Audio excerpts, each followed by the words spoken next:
भूपेंद्र सिंह हुड्डा जी ने कार्य किए कांग्रेस के लिए, जितना मजबूत भूपेंद्र सिंह हुड्डा जी के नेतृत्व में, या सांसद रहे हैं हमारे रोहतक से, पहले भी रहे, इस बार राज्यसभा के सांसद हैं दीपेंद्र जी, उन्होंने कांग्रेस को इतना मजबूत किया कि दूसरा कोई भी पर्सन जो कांग्रेस से नहीं भी जुड़ा हुआ है वो ये महसूस करता है कि निश्चित रूप से अगर कोई कांग्रेस में काम कर रहा है तो वो भूपेंद्र सिंह हुड्डा जी कर रहे हैं रिकॉर्डिंग करना है।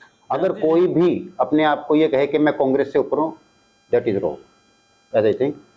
वो आदमी कभी भी कांग्रेस में कांग्रेसी नहीं है जो अपने आप को कांग्रेस से ऊपर माने। लगातार जो भारतीय जनता पार्टी की सरकार है उसकी नीतियों से लोग हर वर्ग खफा है।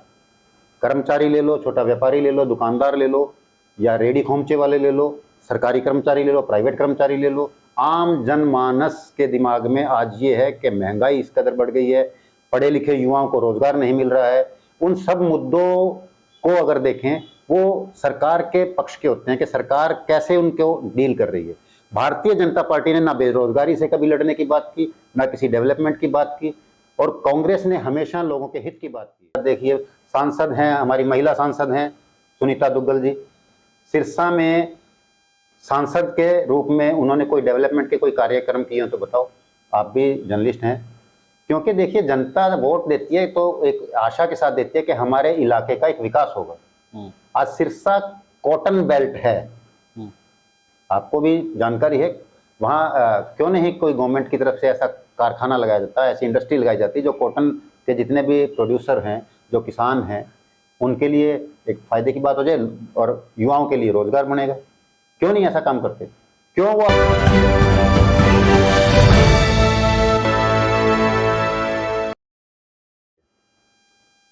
सभी को नमस्कार, राम राम। मैं कुलदीप खंडेलवाल, दा विश्व प्रेम न्यूज और हरियाणा न्यूज फ्लैश। आज हमारे साथ जनक अठवाल जी हैं और अभी कांग्रेस में शामिल हुए हैं, सिरसा लोकसभा से आते हैं। वैसे देखा जाए तो अशोक तंवर के बाद सिरसा लोकसभा हाल फिलहाल खाली है, तो विकल्प के तौर पर अगर देखा जाए जनक अठवाल जी को तो गलत नहीं होगा, क्योंकि सिरसा लोकसभा से हाल फिलहाल कांग्रेस भी ऐसा चेहरा तलाश रही है जो कि अशोक तंवर का विकल्प बनकर नजर आए। तो जनक जी, सबसे पहले स्वागत है आपका हमारे स्टूडियो में। स्वागत है आपका भी। जनक जी, जिस प्रकार से आपकी अभी यानी कि शामिल हुए हैं कांग्रेस में हाल ही में आप, तो सिरसा की बात करें जी, तो मजबूत चेहरा कांग्रेस के पास हाल फिलहाल नहीं है। छोटे मोटे नेता आते हैं, बातचीत होती है, लेकिन जिस प्रकार से आपने एंट्री की है, पहले भी आपने चुनाव लड़ा है, आपके बारे में हमने कुछ रिसर्च की है, तो अगर आपको टिकट देती है, आपको दावे यानी कि टिकटार्थी के तौर पर देखती है कांग्रेस हाईकमान, तो क्या आप तैयारी में हैं? कैसे यानी कि आपके दिमाग में सिरसा लोकसभा को लेकर के पूरी फिल्म है? देखिए, सिरसा लोकसभा सीट से मैंने 2019 का चुनाव लड़ा था बसपा के टिकट पे, और उसके बाद से ही मैं ये महसूस कर रहा था कि लगातार भारतीय जनता पार्टी की जो सरकार है केंद्र में, वो संविधान से छेड़छाड़ कर रही है किसी ना किसी रूप में जी। और बीइंग एन एडवोकेट भी मैं ये चाहूँगा कि जब तक संविधान के अकॉर्डिंग हम कोई भी सरकार कार्य नहीं करेगी तो हम जनता के हित की कोई बात नहीं कर सकते हैं। जब संविधान के अकॉर्डिंग कोई काम होगा तभी जनता का हित होगा, मैं जो ये मानता हूँ। जो बात आपने कही है कि सिरसा अभी तक अशोक तंवर जी के बाद खाली है, एक अच्छे नेता की किस कॉन्स्टिट्यूएंसी को तलाश नहीं होती जी। ये पहले वो कांग्रेस से ही थे, सांसद थे रहे हमारे, और अशोक तंवर जी का जो सांसद के रूप में जो कार्य रहा, कहीं ना कहीं आज भी हम रिकॉग्नाइज करते हैं, क्योंकि देखिए, कोई भी सांसद है वो दिल से काम करता है। जहां दिल से काम होता है और उसके अकॉर्डिंग अगर कोई सरकार भी उसको कोऑपरेटिव मिल जाए, या जो प्रधानमंत्री है उनकी कैबिनेट है वो अगर सरकार में है तो भी, या विपक्ष में तो भी, अगर सरकार कोऑपरेट करे तो इलाके का विकास हो सकता है। और कहीं ना कहीं अब जो है वो, क्योंकि संविधान का लगातार उल्लंघना हो रहा है संविधान की, वो उस उल्लंघना के कारण कहीं ना कहीं विकास में कमी आ रही है। जनक जी, संविधान का उल्लंघन है तो ऐसे में अगर हम बात करें कांग्रेस की, कांग्रेस में जिस प्रकार से गुटबाजी है, उस गुटबाजी का जो भी टिकटार्थी रहेगा, जो उम्मीदवार रहेगा, वो उसका शिकार होता नजर आएगा? देखिए, मैं कांग्रेस की बात करूं तो कांग्रेस में कोई किसी प्रकार की भी कोई गुटबाजी नहीं है।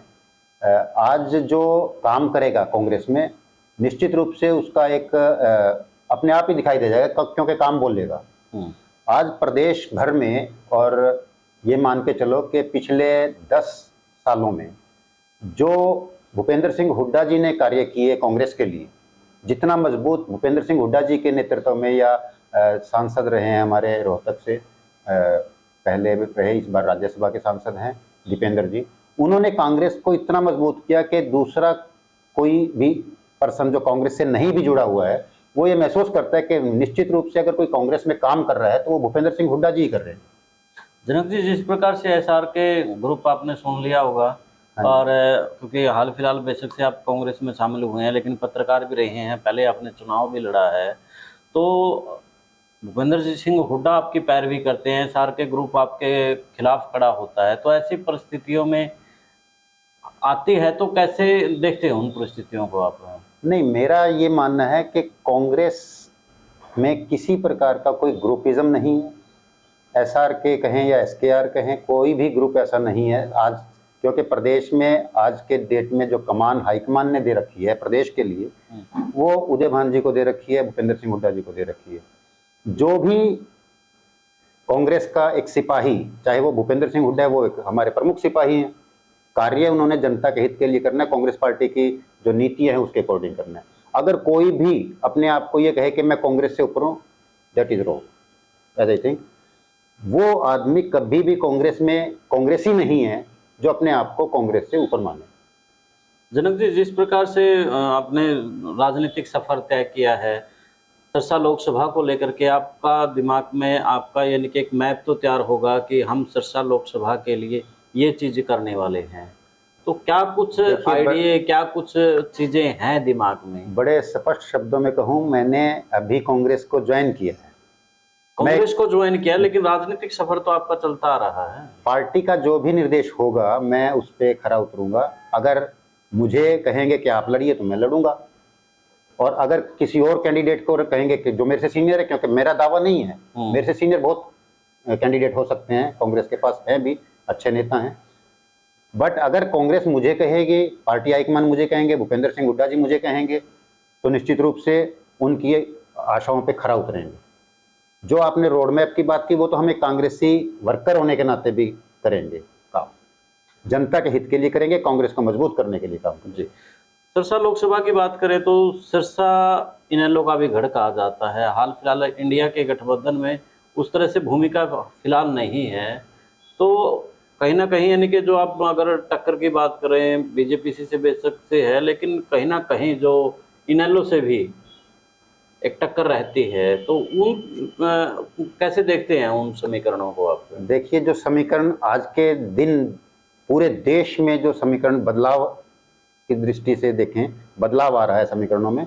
लगातार जो भारतीय जनता पार्टी की सरकार है, उसकी नीतियों से लोग हर वर्ग खफा है।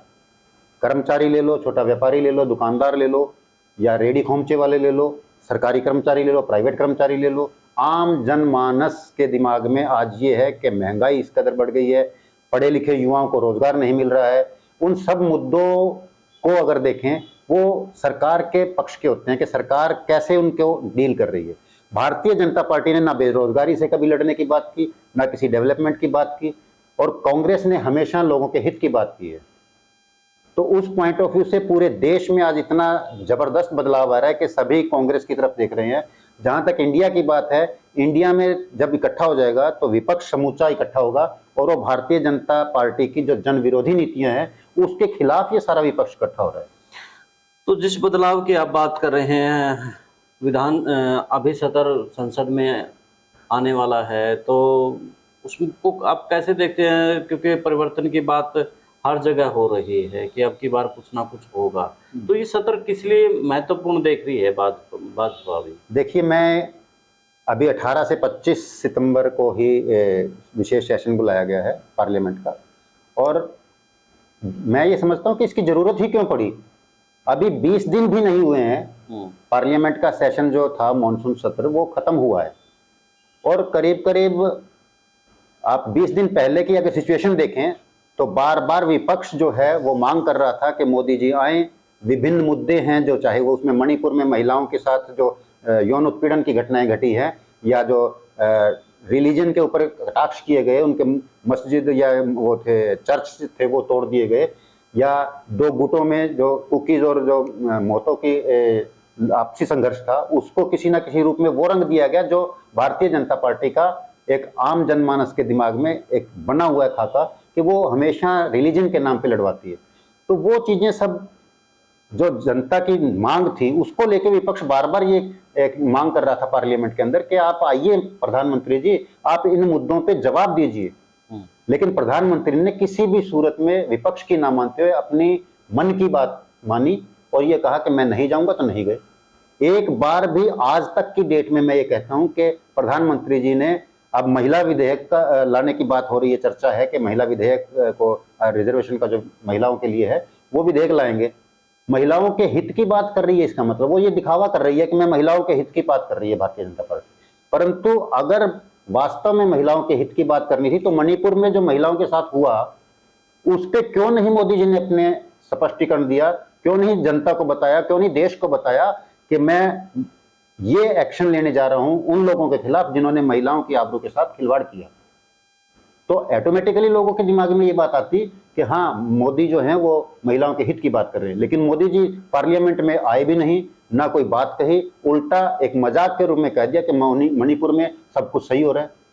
जबकि जिस दिन मोदी जी बयान दे रहे थे कि मणिपुर में सब कुछ सही हो रहा है, कानून व्यवस्था कंट्रोल में है, उस दिन भी कुछ हत्याएं हुई हैं, उस दिन भी कुछ FIR लॉज हुई हैं। तो फिर क्या देश में शासन रह गया कानून का?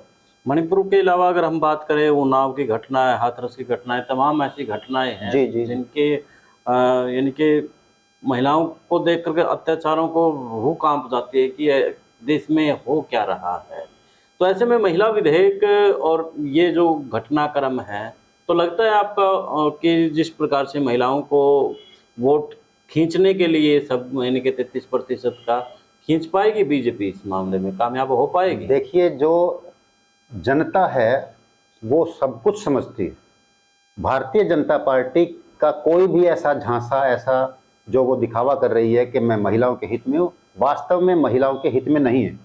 आप ये देखिए, आज तो वो 33% की रिजर्वेशन की महिलाओं के लिए बात कर रहे हैं भारतीय जनता पार्टी कि हम पार्लियामेंट का स्पेशल सेशन लेके आ रहे हैं, और पार्लियामेंट में मोदी जी की प्रेजेंस कितनी रही है पिछले सत्र के दौरान, उस चीज को देखिए। दूसरा ये है कि जो जिस दिन नए पार्लियामेंट भवन का मोदी जी इनागुरेशन कर रहे थे अपने आप में, उसी दिन मोदी जी की उस पार्लियामेंट के बिल्कुल कुछ मीटर दूरी पे ही महिला पहलवानों को, जिन्होंने देश के लिए मेडल जीते थे, उनके साथ वो अत्याचार हो रहा था जो कभी बर्दाश्त नहीं कर सकती महिलाएं, या कोई भी अपनी बहन बेटियों के लिए वो बर्दाश्त नहीं कर सकता। तो ऐसे में कैसे कहा जाए कि महिला विधेयक को एक वो दिखावा करके और ये उसके हित में काम करेगी? नहीं, मोदी जी या भारतीय जनता पार्टी सिर्फ दिखावा कर रहे हैं कि हम महिलाओं के हित में हैं और ये विधेयक ला रहे हैं। वास्तव में ऐसा कुछ नहीं होगा। सिर्फ मोदी जी ने अपनी जो गिरती साख है, एक तो उसको बचाने के लिए, दूसरा उन्होंने पार्लियामेंट, जो मैं समझता हूँ पार्लियामेंट में, वो देखिए मेरा अपना विचार है, हो सकता है मोदी जी इससे इतर कोई बात करें विधेयक में, पर क्योंकि जो देश की जनता की आवाज है आज, वो आवाज ये है कि मोदी जी अपनी सत्ता को बचाने के लिए महिलाओं की सीटें, महिलाओं को रिजर्वेशन की वो देके लॉलीपॉप, और ये कहेंगे कि सीटें इतनी बढ़ जाएंगी पार्लियामेंट में, इसलिए महिलाओं को आप कांग्रेस वाले भी आप अपने ले आए, दूसरी पार्टियां भी अपने ले आए। लेकिन जनता इस चीज को बर्दाश्त कभी भी नहीं करेगी। जनक जी, जिस प्रकार से महिलाओं को लेकर के हम बात कर रहे हैं, देश बात कर रहा है, तो वही महिला सांसद हैं जो चाहे स्मृति ईरानी है, जो भी है, हेमा मालिनी है, तो वो सब खामोश हैं इस मामले पर। तो कैसे देखते हैं आप इन चीज़ों को? देखिए, हमारे जो सिरसा से सांसद हैं वो भी महिला हैं, और महिला होने के नाते उनको भी तो बोलना चाहिए था ना कि पार्लियामेंट में जब बार बार ये बातें आ रही हैं कि मणिपुर के ऊपर बोलते क्यों नहीं है, मणिपुर, तो वो बोल सकती थी। और मैं तो ये मानता हूँ कि जिस दिन, क्योंकि उसमें बहुत सी पहलवान ऐसी थी जो हरियाणा से रिलेटेड थी, जिन्होंने मेडल जीते थे देश के लिए, जब वो तिरंगा और मेडल लेके आती हैं तो प्रधानमंत्री जी भी, मोदी जी भी ये चाहते हैं कि हाँ, मेरी इनके साथ एक फोटो हो जाए, कोई और बड़े सांसद हैं, मंत्री हैं, वो भी ये चाहते हैं। और जिस दिन पार्लियामेंट में पार्लियामेंट के नए पार्लियामेंट का भवन का उद्घाटन किया जा रहा था, उसी दिन उन बच्चियों पे, उन खिलाड़ियों पे जो देश के लिए आन बान शान थी, मेडल लेके आई थी, देश का नाम पूरे विश्व में उन्होंने रोशन किया, उन्हीं पहलवानों के छाती पे पुलिस दिल्ली की पांव रख के रोंद रही है। तब ना सांसद सुनीता दुग्गल बोले, ना हेमा मालिनी जी बोली, ना वो बोले। तो जनक जी, सुनीता दुग्गल रेल के अलावा कई महत्वपूर्ण काम तो उन्होंने किए हैं सिरसा लोकसभा को लेकर के।